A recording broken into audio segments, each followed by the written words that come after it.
नमस्कार, आदाब। मैं हूं सुफियान अहमद और आप देख रहे हैं एम भारत न्यूज पब्लिक से पार्लियामेंट तक। बंगाल के चुनाव में ममता बनर्जी ने प्रधानमंत्री के सपनों को धूमिल कर दिया था।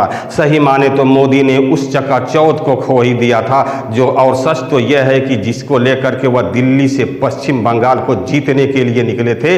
प्रधानमंत्री अपने पूरे लाव लश्कर और कैबिनेट के साथ पश्चिम बंगाल के हर गलियों में लगातार 1 महीने तक नजर आते थे, मगर कुदरत की परिस्थिति देखिए कि जब 360 अंश की डिग्री के अंश पर घूमी तो उसे बंगाल की मुख्यमंत्री ममता बनर्जी दिल्ली की गलियों में घूमती नजर आ रही हैं। दिल्ली के राजनीतिक गलियारों के महान हस्तियों और राजनीतिक नायकों से मिलती भी नजर आ रही हैं। वह नायक से मिलकर के दिल्ली में एक बिसात बिछाना चाहती हैं और प्रधानमंत्री के दरवाजे पर पहुंचकर इस बात का संदेश दे रही हैं कि यह देश के संघीय ढांचे से ही चलता है और किसी राज्य के मुख्यमंत्री को प्रधानमंत्री से मिलने से कोई रोक नहीं सकता। राज्यों की मांगों को नकारा नहीं जा सकता और हम बताने आए हैं कि पश्चिम बंगाल की जरूरत क्या है।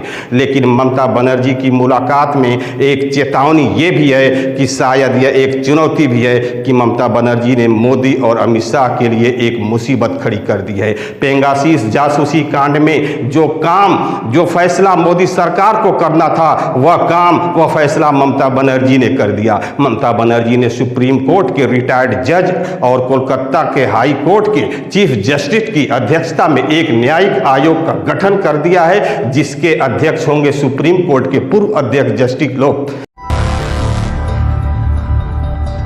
अब यह सवाल बनता है कि अगर ममता बनर्जी एक ऐसे आयोग बना दिया है जो कि इस आयोग के दायरे में जासूसी कांड के जितने भी किरदार हैं, क्या वह किरदार सामने आएंगे? और अगर जरूरत पड़ी तो यह आयोग जांच के दायरे में केंद्र सरकार को भी समेटना चाहे तो क्या केंद्र सरकार को यह जवाब देना होगा कि क्या यह आयोग उनके अनुसार केंद्र सरकार के मुखिया, गृह मंत्री या एनएसए को भी नोटिस सकता है? क्या यह आयोग बंगाल सरकार द्वारा गठित आयोग मोदी सरकार के लिए मुसीबत बन सकता है? ऐसे कई सवाल पैदा हो रहे हैं और अगर केंद्र सरकार जांच में कोई सहयोग ना करे तो इसका दायरा क्या होगा? ममता बनर्जी ने ऐसे कई फैसले का ऐलान किया है। ममता बनर्जी ने कल कहा है कि हमें लगता है कि केंद्र सरकार इतने बड़े मसले को गंभीरता से लेगी। संसद का सत्र भी चल रहा था, सुप्रीम कोर्ट की निगरानी में जांच आयोग का फैसला करेगी, लेकिन सरकार सो रही थी,